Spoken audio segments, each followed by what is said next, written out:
Folks, we are in 1 Samuel 30 today, so let me just bring you up to speed. Last chapter, David had just had another narrow escape from Saul, who again had a moment of regret, and he swore, "I'm going to leave you alone, David, from now on." But David told his men, he said, "This guy's going to kill me eventually. We got to get out of here. Let's get beyond his reach." So David and 600 men now and their families all moved into Philistine territory under the protection of Achish, who was the king of Gath. David got his own city to live under called Ziklag. And after a year or so, the lords of the Philistines decided to launch a massive incursion against Israel. The Philistine king that David owed loyalty to insisted that David and his men join the war against Israel. Of course, David had some misgivings about fighting his own people, but the situation got resolved because the other Philistine lords told Achish to send David and his men home. They didn't trust him. They figured he would turn on them during battle. So David and his 600 men leave the battlefield, and we pick up the story as they arrive home at Ziklag. Verse 1, "Then it happened when David and his men came to Ziklag on the third day that the Amalekites had made a raid and had overthrown the city and burned it with fire." Now, the Amalekites were the eternal enemies of the Israelites. In fact, the Lord eventually directed the Israelites to wipe them off the face of the earth. They were a corrupt and wicked bunch. Verse 2, though, says that the Amalekites had taken the women and everyone in the city captive, both great and small. They didn't kill anybody, but they carried them off, and they went their way, presumably into slavery. Now, when David and his men came to the city, behold, it was burned with fire. Their wives and their sons and their daughters had been taken captive. In verse 6, David was greatly distressed, because not only all that happened, but the people spoke of stoning him, for all the people were embittered, each one because of his sons and his daughters. His men were bitterly angry at David. They, think about it, they lost everything. There's no chance of getting their families and fortunes back. The Amalekites were nomads. They excelled in what nomadic mounted warriors of all the tribes throughout history always excelled in. They were lightning fast attacks and then withdrawals. So nomadic horse warriors were the plague of all the settled agricultural nations in history. All the civilized folks complained that the lighter, mobile nomads could come and plunder everything and then escape before help could arrive. They just couldn't catch them. And this was true for David and his men here too. They really had no realistic chance of catching up with this raiding party. They were long gone. And that's why David's men were so bitter. And also, no doubt, they were blaming him for the decision to cooperate with the Philistines in the first place. And some of them were probably saying that, we should have left a protective force in the city. Now, everything they were fighting for, their wives, their children, all their fortunes, they were gone, taken into slavery. Now, the old David would have probably taken this opportunity to dissolve in a fit of self-pity and depression. Remember, when he was hiding in that cave at Adullam, he'd been in that cave and he was nursing this serious woe is me attitude. And when he was in that cave, his situation was a lot less serious than the current situation. Here, right now, David is in a truly dreadful place.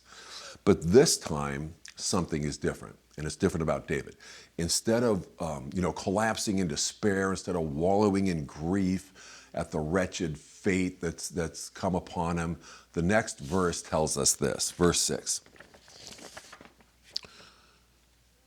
It says, David strengthened himself in the Lord his God. Now let's just make it clear again. His men turned against him. His wives and kids are kidnapped. Nobody reigns on his side. Everybody he loves is gone or actively hating him. And instead of falling apart this time, he strengthens himself in the Lord. Now, we're not told exactly what he did to strengthen himself in the Lord, but somehow he gained courage and hope. I don't imagine he much felt like praying. I think it would be easy to let the despair get the best of you. How could you let this happen to me, God? But he didn't do that. He rallied himself. So doubtless he prayed. Doubtless he reminded himself of the various deliverances the Lord had already performed in his life. And he did what every man with some faith has to do at times in his life. He said, well, there's a God in the heavens who watches over mankind. He's got a plan. I better get a hold of it. And that, by the way, really is faith. it might sound kind of fatalistic, but really when things look bad, when disaster strikes, when your hopes are dashed, everybody eventually gets to a point in their life where it looks like God is just not holding up his end of the bargain. And you are not happy about it at all.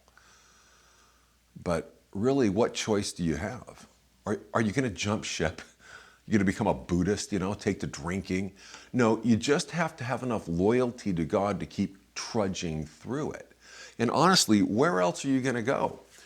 Jesus' disciples said exactly that.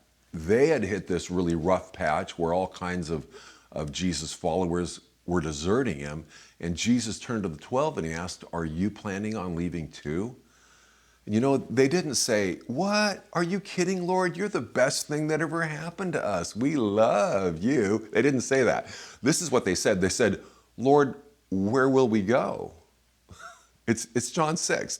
I don't think Jesus was probably super flattered at that response. But honestly, there are times when you just have to admit you got nowhere else to go. You've burned your bridges. You got no reality-based options outside of trusting God and just trudging through this problem to the bitter end. So back to David.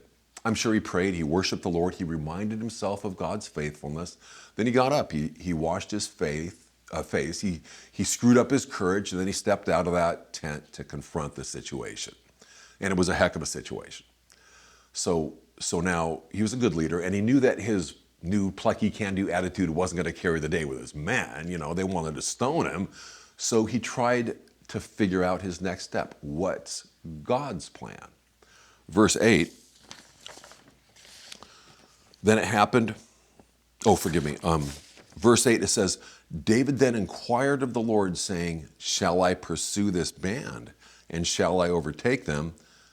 And God said to him, "Pursue, for you will surely overtake them, and you will surely rescue all." Well, now David's got something to rally his men with. He had a word from God. And he did a thing here that all good leaders do.